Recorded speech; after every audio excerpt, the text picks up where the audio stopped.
Favorites go down at Monmouth Park. Bob Baffert unveils a freakishly fast 2-year-old, and a familiar Japanese name is coming back for the Breeders' Cup. That and more on this episode of the Win Play Show. Today's video is brought to you by Assiniboia Downs Gaming and Event Center. And be sure to tune in to Trust the Profits Live Mondays at 8 p.m. Eastern for Monday Night Lights, hosted by Matthew DeSantis. Salutations and welcome, friends. I'm your host of this episode of the Win Play Show. My name is Matthew DeSantis. You can find me on Twitter at the handle at Failed to Menace. Well, before we get into this horse racing news and handicapping episode, make sure to press that like button here on YouTube. It makes all the difference in the world for us. And comment below with what was your biggest takeaway from this past weekend in racing. We had a lot of big racing at Monmouth, at Ellis Park, at Santa Anita. We had a lot of big racing all over the country. So let me know, what was your big takeaway from this past weekend's racing action? Additionally, make sure to press that subscribe button here on YouTube to get all of our great content on Trust the Profits, from live streams on Monday and Thursday nights to horse racing news episodes like this one, to handicapping episodes like graded stakes previews and capping the card and doubling down. We have something for every single type of horse racing fan, including, drum roll please, Royal Ascot stuff coming out this week. Ascot, of course, Royal Ascot kicking off on Tuesday. Make sure to wake up early in the morning on the East Coast. Wake up really early on the West Coast. And we'll have a lot of coverage here on the channel for you, doing some stakes previews, as well as doing some live streams later in the week when work does not conflict with the ability to talk some horse racing. So a lot of stuff there on the channel, so make sure to subscribe. All right. Well, let's dive into a big weekend of racing. And while it feels like we might have come down a little bit from the Triple Crown season, we really still had, I thought, a very great weekend of racing with a lot of thrilling races, a lot of big names, a lot of ascending names as well, getting the job done there. And let's kick things off a little bit at Monmouth Park.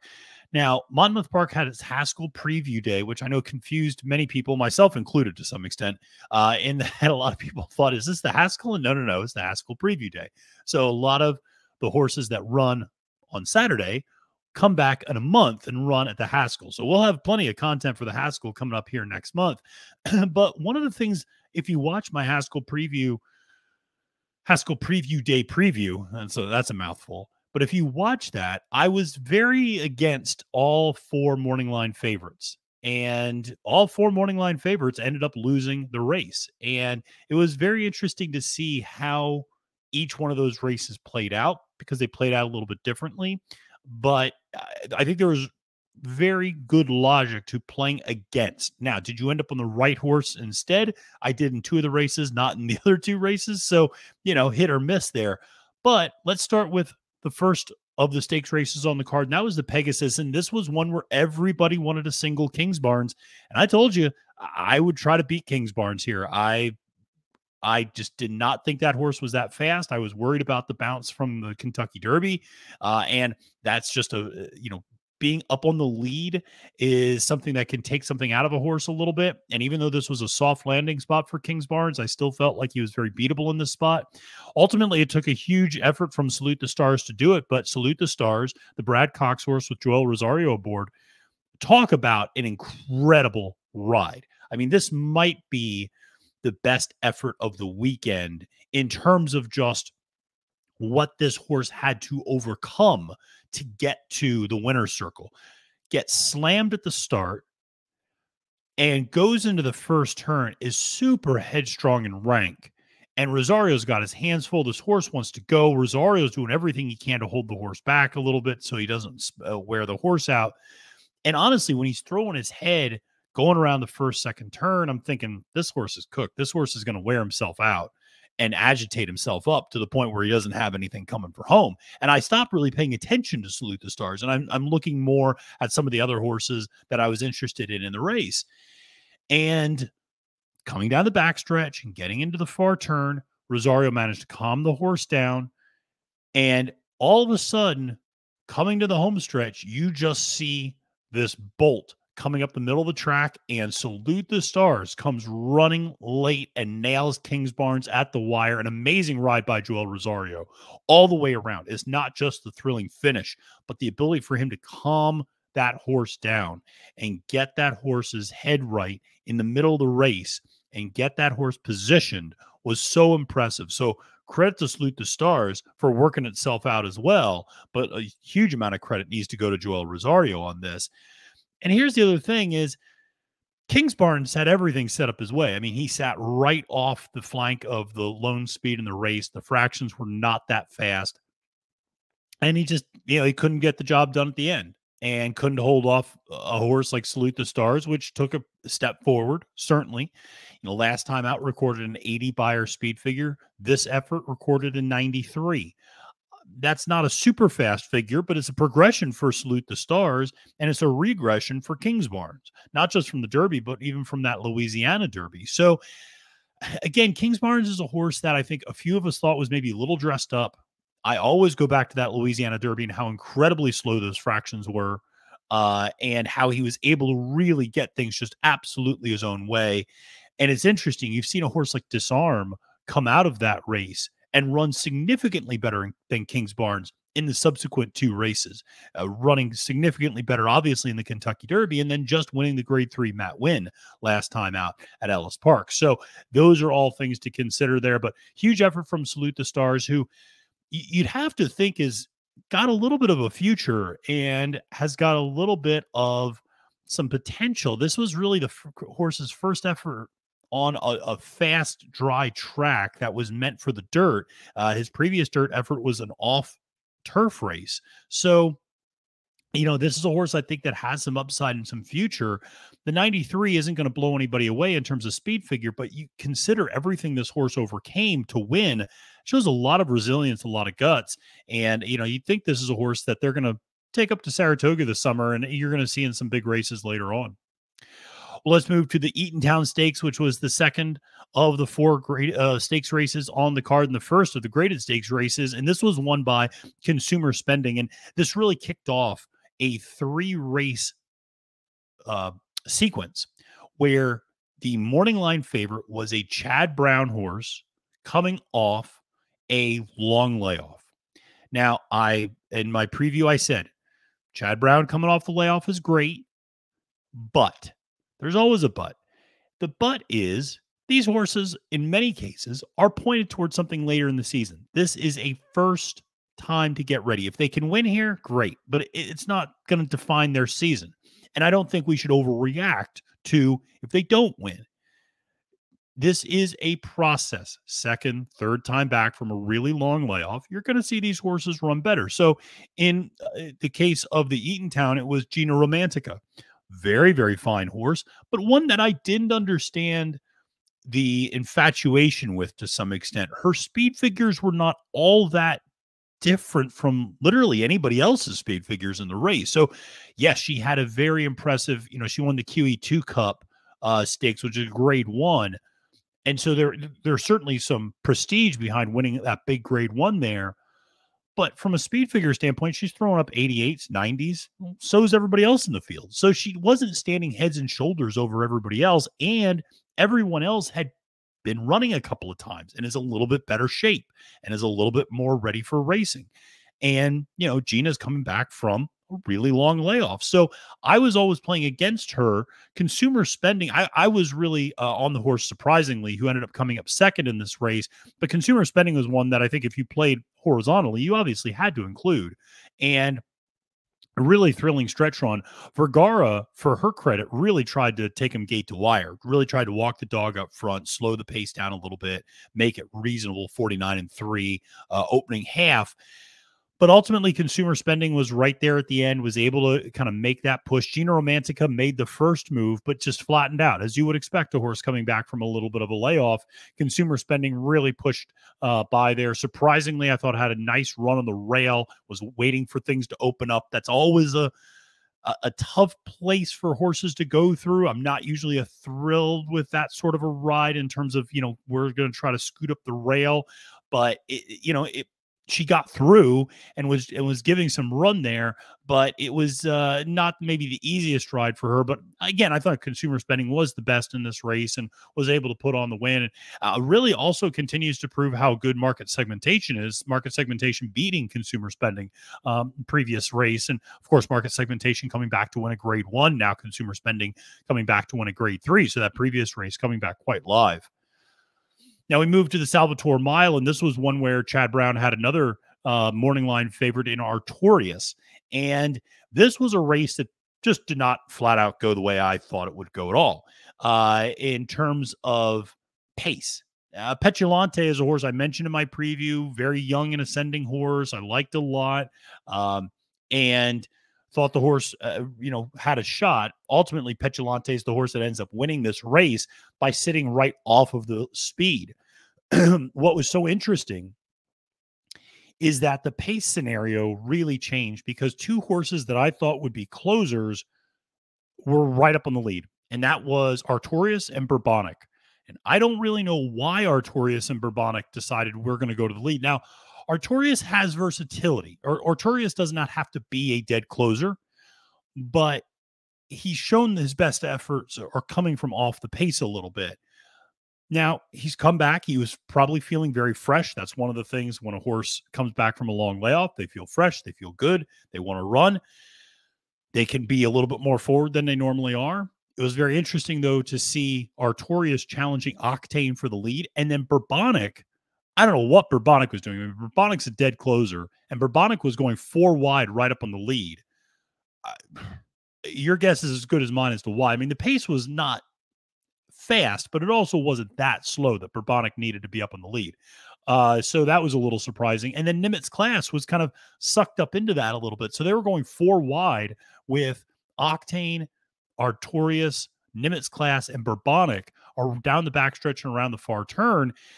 Nimitz Class puts a head in front of Octane eventually and looks like maybe he's going to get the job done. But Petulante sat the perfect trip, sat behind those 4 leaders, and then angles out, kicks for home, and gets there and nabs Nimitz Class at the wire. So I thought a very game effort from Nimitz Class to be up there on the lead and to be hung wide and still manage to get the job, done for second place. But great ride for Petulante, perfect trip. I thought really sitting there was able to angle out off the rail, got clear sailing coming for home. So I thought that was a great effort, great ride. And like I said, Artorias kind of faded back to 4th, was in a photo with Trademark for 3rd and 4th. So not a bad effort. But again, coming back from a layoff, maybe the conditioning wasn't quite there for this sort of a race. And again, was right up on the pace and we talk about this a lot on the show. There's a difference between a fast pace and a contested pace. Wasn't necessarily that it was a fast pace, but it was a contested pace. Horses get agitated when there are other horses around them a lot of times. It's in this sort of a setting. Horses are herd animals, so they do like being around each other. But when you have these types of races, even if the horses just don't get comfortable on the lead. And so when you have a contentious pace, this can be something that can just wear a horse out a little bit more than it would otherwise. Even if they ran the exact same fractions, but they were able to be alone on that lead, it's just very different than when you're challenged and when somebody else is right next to you and you're going 3-4 wide. That's obviously a very different dynamic. Well, let's move to the final of the 4 stakes races at Monmouth on Saturday. And that was, of course, the Monmouth Stakes. And this was where I think everybody thought, let's single Tribhuvan, the other Chad Brown horse coming off of an extremely long layoff. Again, if you watched my preview, I said, you guys should know I'm not against using chalk, and I'm not against using favorites when I think they're the best. I was not sold on any of these morning line favorites. Now, like I said, I ended up on the right horse in a couple of races, the wrong horse in a couple of others. Tribhuvan just to me was a very on-off type of a horse and very erratic, that you can see great efforts and you can see okay efforts and then you can see meh efforts. And also coming off the layoff, he's historically been very hit or miss. He's had one good race off the bench at the Fort Marcy, winning that, but every other time he either runs really poorly or he runs well, gamely, but ultimately finishing just off the board. And that's exactly what he did this time, where he finishes 4th. he was able to get up there on the lead. Now he was forced to run some honest fractions. I think he ran 47-2 for the opening half, so decent fractions for the turf. And I think that was also part of it. He's probably feeling pretty good, feeling pretty fresh, and certainly dug in and showed a lot of gameness coming down the stretch. But I felt like this was the race where you were going to want to make a move on him and try to beat him, because I do think later on in the season, when he's in some other races, he's got a real chance to win some big grade ones coming up. But you had Never Explain and Speaking Scout making middle moves, which I'm never a huge fan of unless it's at Oaklawn Park, where the middle move seems to work. But I don't like middle moves. Even if you don't like the pace and you want to push the pace a little bit more, I still don't like it. You're usually setting out for somebody else, in my opinion. But nevertheless, they both made a move. Now, Never Explain almost made it work, to his credit. I mean, he really did almost make that one work. So they make the middle move. They track down Trip Hooven. Both Speaking Scout and Never Explain get by. But then late, guess who comes running? Joel Rosario, baby. Joel Rosario comes running, and man, he has Monmouth Park timed up perfectly with Salute the Stars and then with Catnip. And he comes flying late and nails Never Explain at the wire. That was a great finish there for Catnip, for Michael Stidham. Huge effort there for that horse, and big time breakthrough victory with a grade 3 there for Catnip. So that was a big win. And, like I said, 4 races, 4 morning line favorites going down. 3 Chad Brown runners who were favorites coming off long layoffs. All 3 of them finished 4th. That was interesting. And all 3 of them finished, I thought, very competitive 4ths. So I don't want to overstate that. Like I said, these are horses that I think will have very nice summers later on down the road. None of them look bad necessarily, but they all look like they needed one off the bench. And that's okay. That's why you play against favorites coming off the bench. Well, listen, let's head from Monmouth, which, by the way, I should say, when I recorded the preview for Monmouth Day, for Haskell Preview Day, 70% chance of rain Friday and Saturday. Thunderstorms Saturday. That's what it said. 70% chance of thunderstorms. Meteorology is a sham science. I would just like to point that out, particularly when it comes to horse racing. And I say that kiddingly. I know a couple of people who are meteorologists who are nice people. But, of course, the weather ended up being perfect. There was some serious rain that came through on Friday, but fast and firm on Saturday. So, the best laid plans of mice and men, right? I sit there, I go, I'm not going to do capping the card because there's going to be all sorts of scratches and races are going to come off the turf, blah, blah, blah, blah, blah. What happens? Nothing comes off the turf. Fast and firm, beautiful day at Monmouth. Great. That was good to see. It was like a nice day of racing. Well, let's head to the Midwest. Let's go to Ellis Park, where there were 2 stakes races. You had both the Monomoy Girl and the Churleywood. And let's talk about the Monomoy Girl. I did a preview for that. And I was all the way out on this horse early in the year. And lately I've come to embrace her. And that was Hoosier Filly, who backs up a very nice second place effort in the Black Eyed Susan with a win in the Monomoy Girl, is able to wire the field. And this was something I mentioned in the preview, that there really wasn't any other speed. And I also mentioned, coming out of that 1 mile shoot at Ellis Park, 50% of horses winning out of that shoot are gate to wire winners. Early speed kills on that shoot. And you typically want to be a little further on the outside, that the inside rail is not necessarily where you want to be. So outside early speed is where you want to be. And what was Hoosier Filly? It was a small field, but still she was outside early speed. So, she was able to walk the dog up front. Absolutely. She was able to negate her biggest opponent's biggest opportunity, which is a fast pace. And that was, of course, Wet Paint, who always comes closing late and needs a little bit of pace to run into. She didn't give her any pace to run into. 25-1 for the opening quarter. I mean, incredibly slow pace up front. She was able to walk the dog. Like I said, she was just a superior animal to any of the other horses that had front end speed. There's nobody else that was really going to challenge her. So she was able to kind of set her own fractions and win the race rather easily. Just, there wasn't much drama involved here. Now, next time out, we'll have to see. Is there more speed in a race? Is she going to be contested? Is she going to be pushed? What does that mean in terms of Wet Paint moving forward? Wet Paint still made a nice run and finished second. But again, Wet Paint needs a little bit more pace up front. Just didn't get it. Will she get it the next time out? If it's a larger field, probably. So something to keep in mind. But Hoosier filly, like I said, she was a filly I was really out on when everybody was going gaga over her early in the season. I just thought, her 2-year-old form was okay, but I mean, let's not overstate things. And in terms of speed figures in particular, I just didn't think she was that fast. It seems like she finally has translated some of that speed that she shows in the morning works to the track again. And so a nice, like I said, second place effort in the Black Eyed Susan, now comes back, wins the Monomoy Girl. She's back on the right track, at least in terms of, because you really thought maybe the wheels would come off after the Rachel Alexandra and the Fairground Oaks. I mean, it really did not look good. I mean, she did not look competitive in any way, shape, or form in those two races. So it's nice to see her back and running well, even if you think, well, this was maybe a little bit of a fluky win. She'll not be able to walk the dog that slowly up front again. Still a nice effort. Let's go to the Churleywood, which was won by Vivar and Julian Leperoux, and a great ride by Leperoux, in my opinion. Now, you want to talk about walking the dog. Hidden Stash, God bless him, tried to do it up front. 51 flat opening half. 115-3 opening 6 furlongs. I mean, Hidden Stash was trying so badly to steal this thing up front and nearly did. And just put them all to sleep. But Vivar had the perfect trip, was the pocket trip, and, sat just off the pace. And when you're going to be that slow, you need a horse that's going to be a little bit more forward. And so Vivar absolutely fit that. Leperoux, I thought, did a great job at getting that horse out and in good position.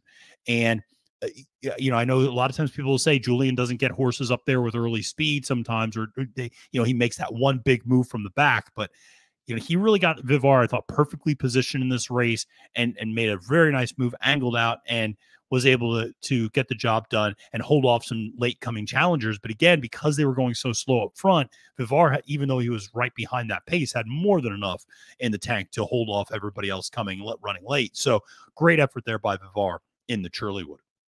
Well, let's go out west and let's go to Santa Anita, which was their closing weekend out there. And really, there were two horses that I wanted to mention, or two races, I guess, that I wanted to mention. And it was really the tale of 2 days for trainer Bob Baffert. On Saturday, of course, he unveils Miramati, of course, named after the track announcer Frank Miramati out there at Santa Anita. And everybody said, oh, this is the $1 million colt. This is, you should see these works. They're amazing. This is the overwhelming favorite. Nah, didn't really show a lot. It finished a rather disappointing third in the Fasig-Tipton Futurity. The horse that did win, Tranche, won at 20-1 for trainer Luis Mendez, and this is the son of Collected. Tranche, I mean, that looked like the Derby horse. People talking about Derby horse, which everybody calm down. There's no Derby horses yet. But everybody was, making a big deal about Miramati. Tranche, I mean, won that thing by 7-8 lengths at the wire and just looked just heads and shoulders above everybody else in that race. Looked amazing and just got out on the lead and just pulled away. Really impressive effort from Tranche there for Luis Mendez. He's clearly got a good one. Now, maybe just a really precocious one, maybe just a sprinter. Who knows? We'll see what the future holds for Tranche, but certainly a very, very impressive debut effort. Miramati, maybe he needs more distance. Maybe, debuting in these 5 furlongs is not really, I mean, a lot of people pointed this out. That's not really a Bob Baffert move to debut some of these horses in these kind of 2-year-old 5 furlong races early in the season. So we'll see, what Miramati has. I mean, obviously there's, from a pedigree standpoint, there should be talent there. The horse aesthetically and from a conformation standpoint looks really good, but there's, we'll see what ends up happening. The horse clearly works well in the mornings, can turn in some amazingly fast work. So we'll see. Just didn't translate to the track, but never know. Now the next day, Sunday, then we got a real Bob Baffert horse, Muth, M-U-T-H, Muth. That horse is fast. I don't know what the future holds for that horse, but my God, was that horse fast and just blitzed him in a sprint. And you don't see 5 furlong sprints where it's just one horse and then you just have to wait as you're watching the camera for like a couple seconds till the next horse kind of runs into the frame. I mean, just so much faster. It was geared down by like by the 16th pole, and was just like, no, just take it easy coming home, buddy. I just looked so good. So Muth, that's a horse to absolutely pay attention to out there. Now we're going to be shifting from Santa Anita to Del Mar. I'm always a big fan of Del Mar, where the surf meets the turf. And so excited for that, but big effort there from Muth, certainly on Sunday.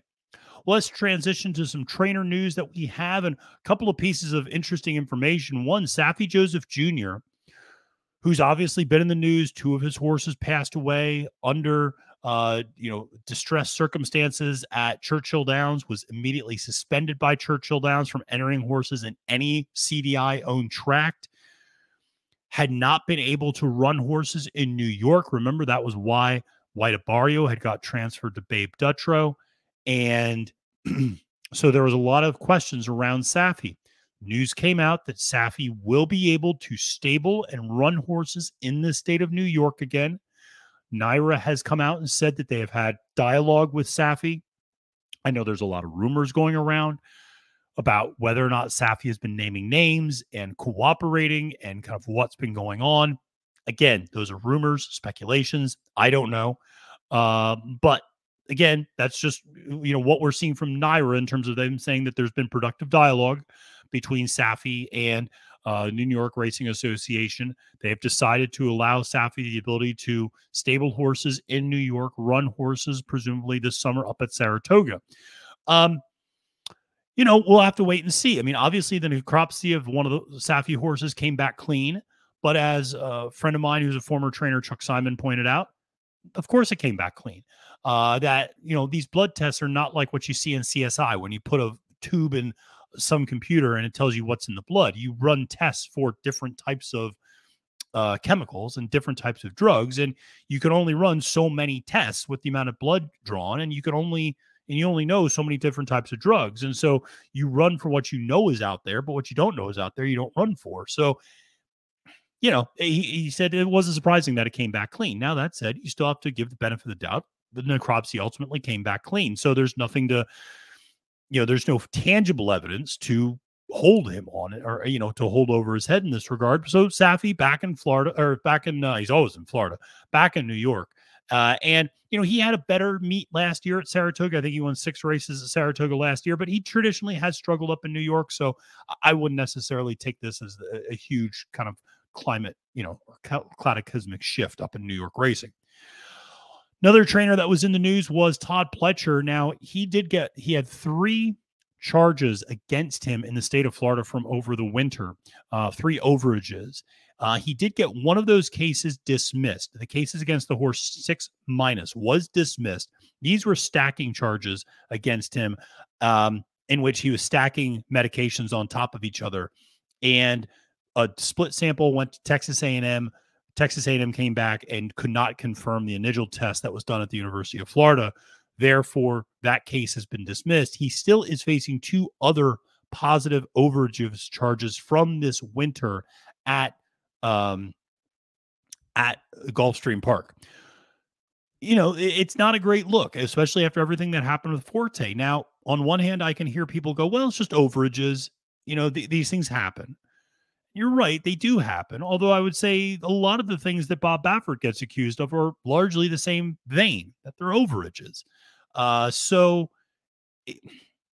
Again, this is the world that we live in, and we now are living in a whole new world with HISA that's now taken effect in terms of its drug testing. So there's going to be a lot of news about this. I don't view this as bad. The more transparency we have in this system, the more immediate transparency we have is good. The more resolution we can have to these issues, the more we can know about these things. This is good information for the public to know.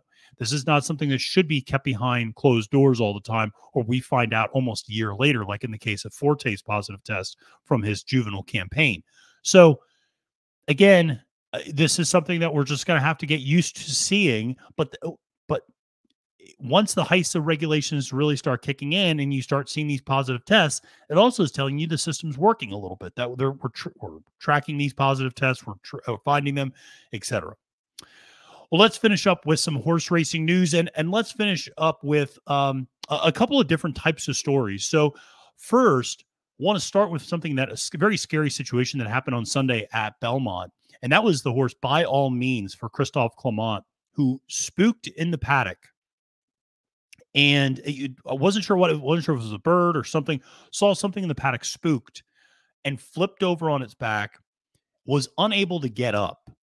And there was a lot of speculation about what was wrong with the horse. The horse attempted to get up a few times, could not, and was anesthetized, not euthanized. It just was basically conked out, and was anesthetized and transported to the Ruffian Care Center. As of Monday morning, the horse was still under observation. Not entirely sure what would happen. I know there was some speculation. Some people thought it was a pelvis issue. Some people thought it might have been a concussion, actually, that the horse hit its head when it flipped over and might have been woozy, and that's why the horse was not able to get up. So, again, a few different things there. The horse is still alive. The horse is being looked at. Again, I'll try to provide all the sort of updated information when it comes across about By All Means, but certainly sending out all of our best wishes to the horse and to all of the connections, the Clement stable, etc. So hoping for the best in this situation, hoping it is maybe just a concussion. The horse just knocked itself woozy, and that's why it was unable to get up. Hopefully there's no structural damage there. And so hopefully the horse is okay. Whether he runs again or not, not important. Just hoping the horse is okay. Well, let's talk about some big news coming from Japan. And this is another piece of a story that you can imagine I was very excited about, because you know that I was a big fan of Derma Sotogake going into the Kentucky Derby. Well, news emerged over the past week that Derma Sotogake will skip the Japanese Dirt Derby. That was the race that a lot of people thought both he and Mandarin Hero, as well as Dura Eride, might very well target. They all decide not to target that race, or I shouldn't say they all. Derma decides not to target that race. He is going to be running in a prep race in September, and then, drum roll please, he's coming over to Santa Anita to run in the Breeders' Cup Classic. That's exciting for me. I love to see that. That's one of the real benefits, I think, of having the Breeders' Cup on the West Coast, is you get all these Japanese horses coming over.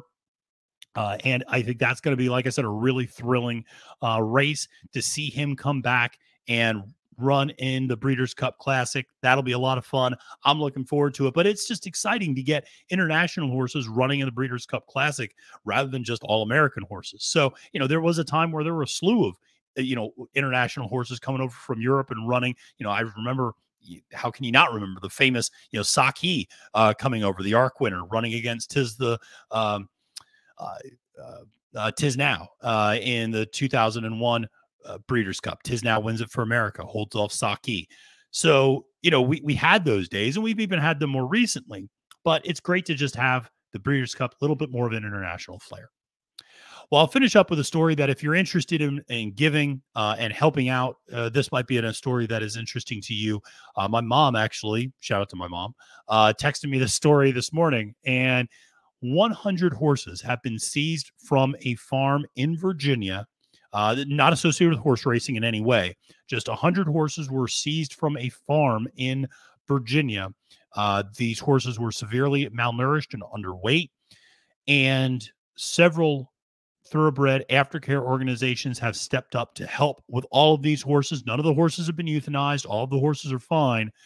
The horses have gone to Hope's Legacy, Central Virginia Horse Rescue, Shenandoah Valley Equine Rescue Network, and the Richmond Animal Care and Control. Now, out of those four, the Richmond Animal Care and Control is the one that is least accustomed to dealing with horses. So they are asking for donations. If you're interested in helping out, you can feel free to go to the Richmond Animal Care and Control website. There's a spot for them for donations. But again, these were 100 horses that were seized from a Virginia farm for being malnourished. Again, from my knowledge, no connection to the horse racing industry.